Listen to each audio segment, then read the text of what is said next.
तख्लीक़ कायनात से आज तक जब कभी किसी देश का पानी खुश्क होना शुरू हो जाता है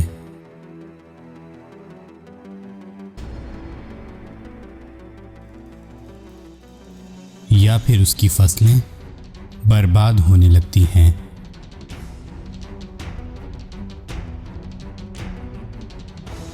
या उनके दरियाओं का पानी सतह से नीचे चला जाता है,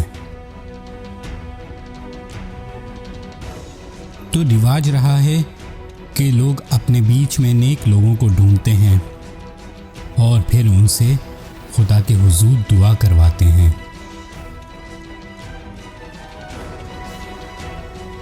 लेकिन इसी जहान में एक मज़हब ऐसा भी है जो अपने बच्चों के कपड़े उतरवा के उनको नंगा करके सरेआम गलियों गलियों गुजारता है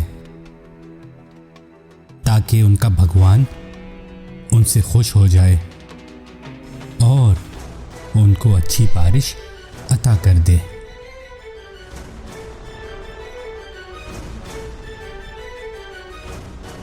मुअज़्ज़ज़ सामईन कराम, हिंदुस्तान में मध्य प्रदेश में एक गांव में करीब 5 से 6 कमसिन बच्चियों को नंगा करके सिर्फ इस गर्ज से कि इंदिरा भगवान उनसे खुश होंगे और उन्हें अच्छी बारिश अता फरमाएंगे, पूरे गांव के घर घर में नंगा घुमाया गया।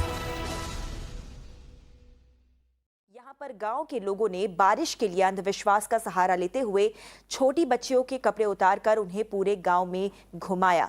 गांव वालों का मानना है कि ऐसा करने से अच्छी बारिश होती है।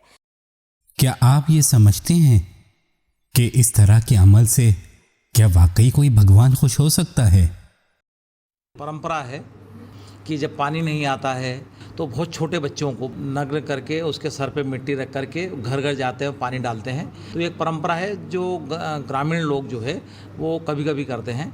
ज़रा सोचिए कि हम अपनी आने वाली नस्लों को क्या पैगाम दे रहे हैं। आज बारिश के लिए हम अपने बच्चों को नंगा करके सड़कों पे घुमा रहे हैं, कल कोई और मुसीबत आई तो इससे भी बड़ा कदम उठाएंगे और मुआशरे में बेहयाई, बेशर्मी और बेगैरती को फ़रोग़ देंगे। मुअज़्ज़ज़ सामईन कराम, हमें चाहिए कि ऐसी हरकत का भरपूर बायकॉट करें और ये शऊर उजागर करें कि ये तरीक़ा जिसमें कमसिन बच्चों की इज़्ज़त पामाल होती हो बिल्कुल भी सही नहीं।